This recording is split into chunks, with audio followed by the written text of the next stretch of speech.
أعوذ بالله من الشيطان الرجيم بسم الله الرحمن الرحيم. We thank the Almighty Allah for blessing us with such a wonderful day. We thank Him for His mercies that He's bestowed upon us. We bear witness that there is no deity worthy of worship except the Almighty Allah. We also bear witness that the Prophet Muhammad sallallahu alaihi wasallam is His servant and His messenger. Good morning wherever you are in the world. Currently, I'm in Addis Ababa, Ethiopia, for a conference with the African Union and GIZ, the German outfit. The conference is tapped the Interfaith Dialogue on Violent Extremism with people from across the world, Africa, Europe, Asia, and America. And we've been here for the past 2 days, and we're discussing a common issue that is battling us in the world, and that is extremism and violent extremism and terrorism. Terrorism has no face. It has no color. It has no creed. Terrorists don't care who you are, irrespective of where you're coming from. When they pounce on you, irrespective of whether you are a religious person or not. They don't care. I've been in the same room. I'm a Muslim. I've been in the same room with people from different faiths, with even people with no faith. They are atheists, but they believe there is the need for us to come together to the same table to tackle such an issue. This is what I'm doing currently. But there's another issue that is trending back home in Ghana. That is the issue of hijab. And there has been discriminations against Muslim women when it comes to their hijabs over the past few years. And currently, there is an issue trending. A sister was not allowed to partake in an exam because of her hijab. Just yesterday, I also read on some of our online news portals that another sister was sacked from SNIT because of her hijab. Some of our sisters in the nursing communities are also having these problems. I don't understand that in the 21st century, Ghana, that has been dubbed as a hub of religious tolerance, will have this huge amount of intolerance. It's puzzling. Seriously. I was in the United States some few weeks ago, and even in Hollywood, I saw people with hijab. In Hollywood, where we might think they are not religious people, they don't think anything about religion, but women in hijab were welcome in Hollywood, in Beverly Hills. I was in my jalbab and my hat in Hollywood. Anywhere I go, people greet me with respect and honor and dignity. So why this? Why? I don't understand. We live in a country that, prides itself with, religion. We say 90% of the population are people who worship God, either Muslims or Christians.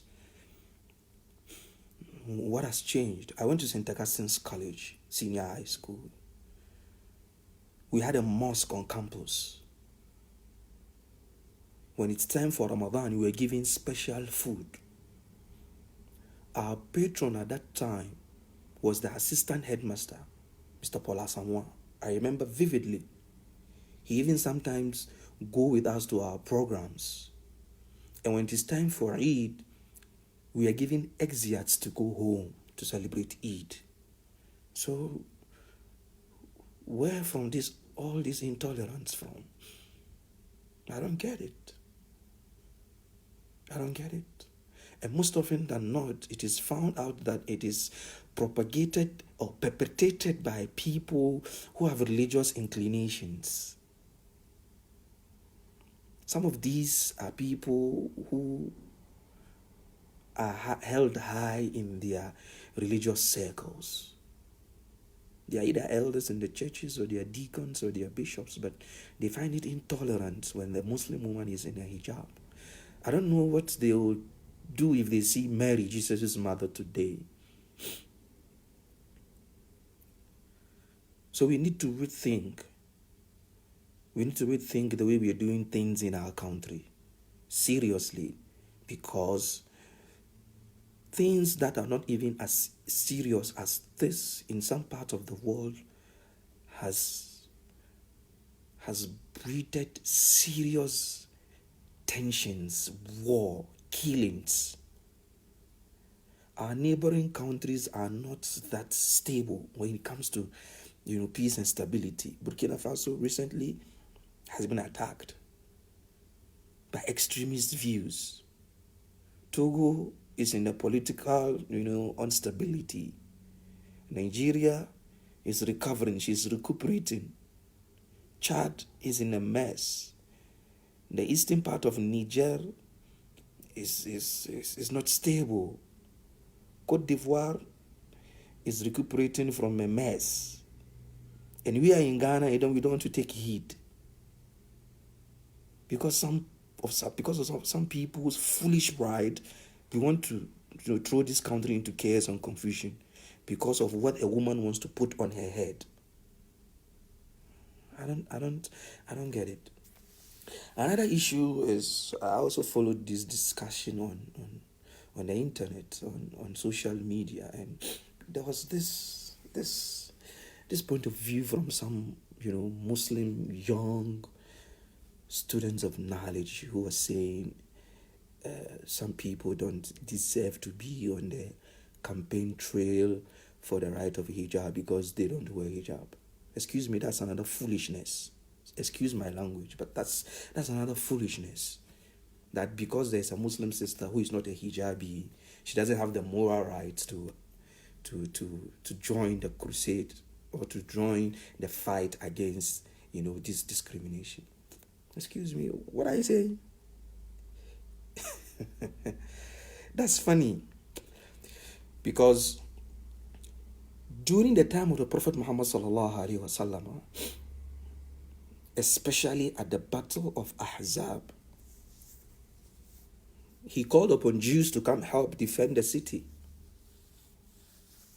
He called upon Jews to come help defend, to protect the lives of Muslims. And then you come and tell me today that a Muslim woman, even though she's not wearing the hijab regularly, or she doesn't wear the hijab at all, and then she sees that her Muslim sister is being discriminated upon because she's wearing the hijab, you are telling me that she doesn't have the moral right to... So the Jews, the Prophet Muhammad didn't know that the Jews had the moral right to come and defend the Muslims? Is that what you're telling me? Please go back to school and learn and stop disturbing us on social media because you have internet. I'm sorry for that. Even Christians can join us, and they are joining us. They are in solidarity against this barbaric act. They are with us on this.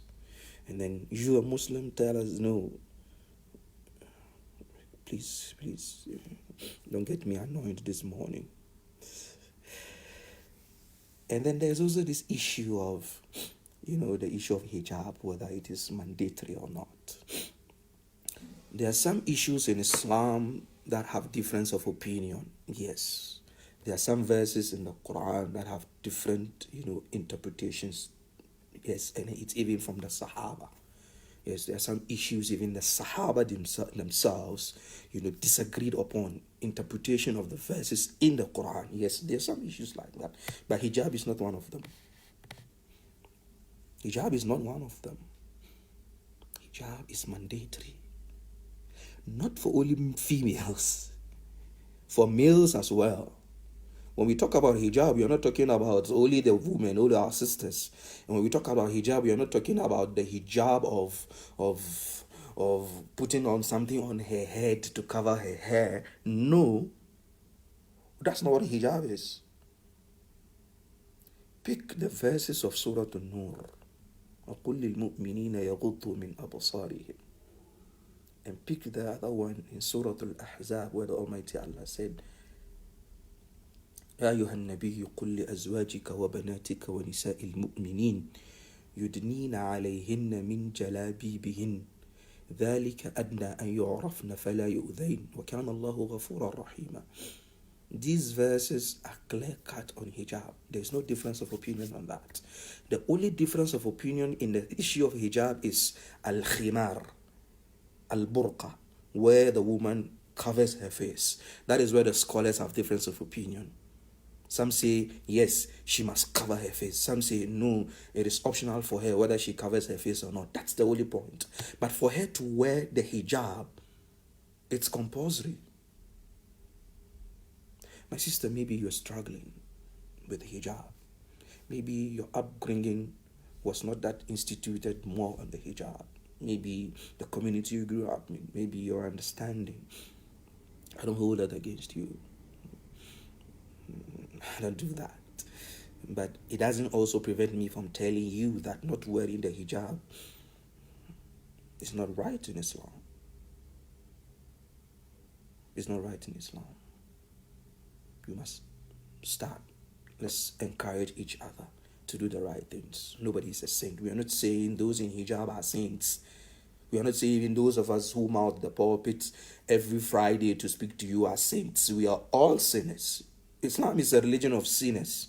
The only saint in Islam is the Prophet Muhammad sallallahu alaihi wasallam. From Abu Bakr downwards, everybody is a sinner. And Islam is for sinners. So try as much as possible, to don the hijab. Try as much as possible by just having a scarf on your head. Yes, that's an improvement. That's a progress. Try and do that. And for the fact that you don't wear the hijab doesn't mean that you should have, some views against people who wear hijab. And then those of you who also wear the hijab, be very, very, very mindful of what you say to people who don't wear hijab. Be very mindful. Don't cast aspersions on them. Don't look down upon them. Don't think because they are not wearing hijab, they are going to hell. No. You are wearing hijab, alhamdulillah, thank the Almighty Allah. It's a ni'mah, it's a blessing that you've realized, the mandatory nature of the hijab and that you're wearing it.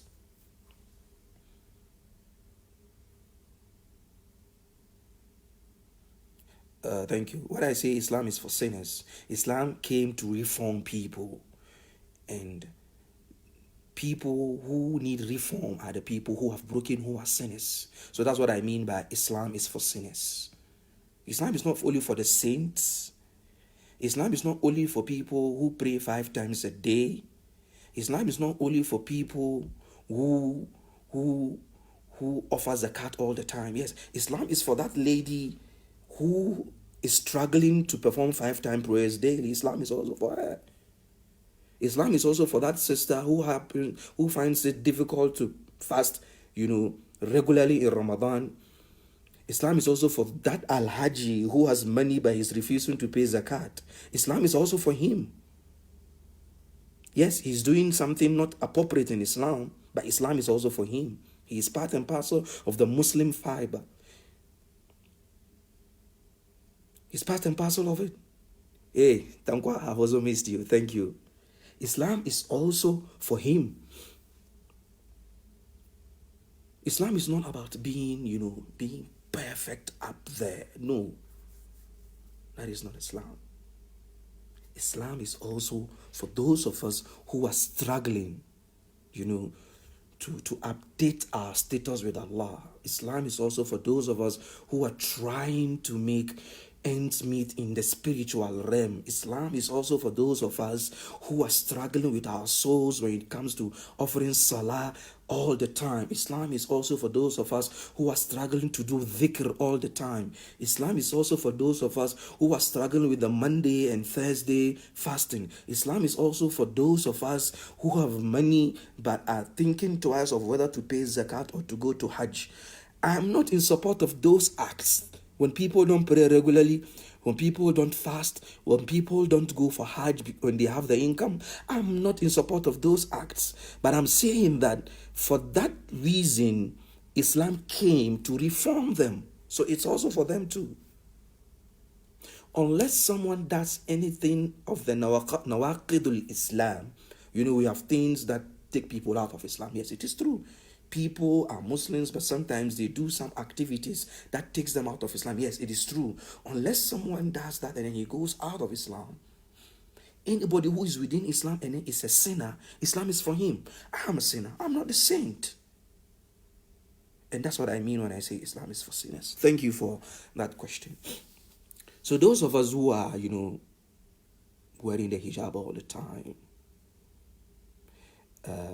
let's try as much as possible not to look down on, the other people who don't wear the hijab. Let's be very careful. Let's be very careful. The Almighty Allah tells us that يا أيها الذين آمنوا لا تبطلوا صدقاتكم بالمن والأذى كالذي ينفق ماله رئاء الناس. The verse is speaking about giving out charity and alms. And after giving out charity and alms to people, we go back and then we look down on them and then make unsavory statements against them because we have helped them. The Almighty Allah is saying when we do that, we destroy our deeds. The issue here is we are wearing the hijab. Yes, alhamdulillah. The Almighty Allah has blessed us with that. Our sisters who are not wearing the hijab, let's advise them. Let's encourage them. Let's not look down upon them. Let's not insult them. No, that's not the way to go. When you insult and then look down upon them, you drive them far away from hijab. Ours is to talk to them, we are doctors, and doctors don't hate patients, they rather hate the disease. So ours is to, find ways to draw their minds back to the importance of the hijab. And those of us who are not wearing the hijab, please, I'm reiterating, hijab is mandatory in Islam for both males and females. It's mandatory for both of us. And then hijab is not only in the clothes that we wear. Yes, the clothes that we wear is an essential part of hijab. It's very, very important. But then the hijab of the intrinsic nature too is very, very important. I just wanted to address this issue because of couple of brothers, called to ask of why not make a view, why not say something concerning this issue that is trending. So to wrap up, I don't take much of your time. I'm running late myself. We have a conference to attend to this morning. To wrap up, we live in a country that prides itself with religious tolerance. I'm calling upon everybody, whether you're a Muslim or a Christian or an atheist, whether you're in government or not, we need to protect that. There are countries that are in turmoil because of religious intolerance. And it is some of these things that spark them up. You might think it is nothing, but it is something that is very, very great and that is very severe on it.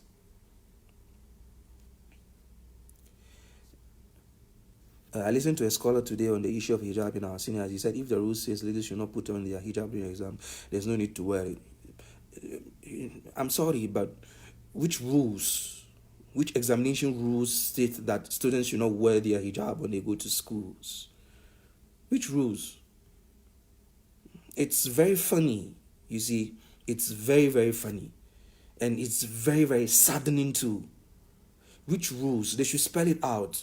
The Ghana Education Service should tell us that putting on a hijab is an examination malpractice. They should tell us that. They should come out publicly and let us know. They should come out publicly and let us know. Wallahi. Which rules and regulations? We are all in this system together. Which rules and regulations say we shouldn't wear hijab when it comes to exams? The Ghana Health Service from the Ministry of Health issued a directive to all, directors or whatever district heads of all our, health institutions considering this hijab issue. It is a government directive. And what happens? You find some small nurses, head of departments, disturbing our sisters. During the time of President Mahama, I remember him in the State of Nations address make mention of the hijab and its, sacredness, and that no, headmaster should prevent, students from wearing their hijabs. So, which GS director will come and tell us that it is not appropriate?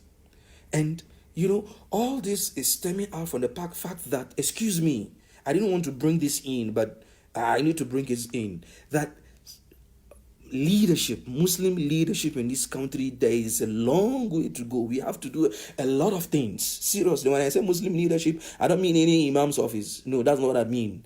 All of us, Anybody who is called a honorable because if he's a Muslim, anybody who is called al-alaji, anybody who is called a sheikh, anybody who has any position of power in this country as a Muslim, and our sisters are being prevented from putting on their hijabs. No. If we sit down and keep quiet, some of our rights will be taken away from us that are even more bigger than hijab. So it is a stakeholders problem. Irrespective of where you're coming from, irrespective of whether you are Ahlus Sunnah wal Jama'ah or Tijaniya, it doesn't care. This hijab issue doesn't care whether you are Ahlus Sunnah or you are Tijaniya, whether you are the office of the Chief Imam or you are from the office of Hajj Umar or whether you are from the office of whoever. This hijab issue doesn't care whether you are an MP, whether you are a minister, it doesn't care. This issue doesn't care. It is the right of a Muslim woman that is being trampled upon. And there's the need for all of us to come together to fight this injustice. It is very, very important. We need to fight this injustice. It is an injustice that is being meted out to our sisters. So let's not sit down and keep quiet. Let's not sit down and close our and fold our arms and say, me, my sister is wearing a hijab. Or my daughter is wearing her hijab. No. Things are not solved that way. Things don't happen that way. So please, let's eschew some of these, pride and I don't know what to call it. This dignity. I don't know what to call it. The rights are being trampled upon. And if you're a human rights activist, whether you're a Muslim or not, this is an issue for you. And especially our sisters who pride themselves in their feminist views, this is an issue for you. This is an issue for you too. That this is a choice of a Muslim woman. She said she wants to wear her hijab. And someone says, no, he is repulsive of her wearing her hijab. This is her choice. When she puts on her hijab doesn't hold someone's neck. I don't want to get too emotional. So let me just wrap up. See, we live in a country, as I said earlier on, that prides itself with religious tolerance. Let's uphold it. Secondly, this is an issue of discrimination, irrespective of whatever religion you're following. It is a barbaric act. We need to all come together. Thirdly, the issue of hijab itself is mandatory. There are some sisters who are struggling with the hijab. Yes, we know, we understand your problems, we understand your dilemma. And there are some sisters who, alhamdulillah, they are in the hijab.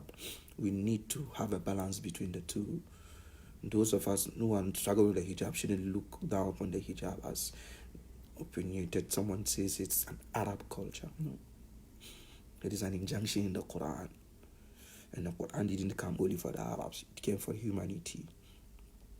And the sisters who are wearing the hijab too, let's be mindful of what we say to those who are not hijab. We are ambassadors to the hijab. So let's make it more, more enticing, more captivating, more seductive to those who are not wearing it.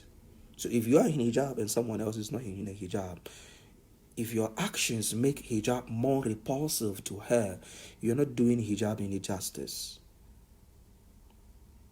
with respect to hijab. So try as much as possible that you are in hijab. Try as much as possible to make hijab more attractive to her, and try to advise her, to talk to her, and try to convince her to let her also, start wearing the hijab. And then finally, those of us Muslims who are in higher positions that can help. This is also another form of help in Islam. Islam is not only for the sheikhs to mount the pulpits to talk about it, no. If you are in a place of power, you can also, do your best to do something. Quite recently, or some few years ago, I can't remember exactly, a Muslim member of parliament led a campaign against the injustice being meted to Palestinians, and there was a demonstration. mashallah, alhamdulillah. We are waiting for that on hijab too. We're waiting for that. Not necessarily from him, no, but from anybody else who can help. It's very important. Thank you very much for your time. May the Almighty Allah bless us. Jazakumullah khairan. Barakallah fikum. Assalamu alaikum.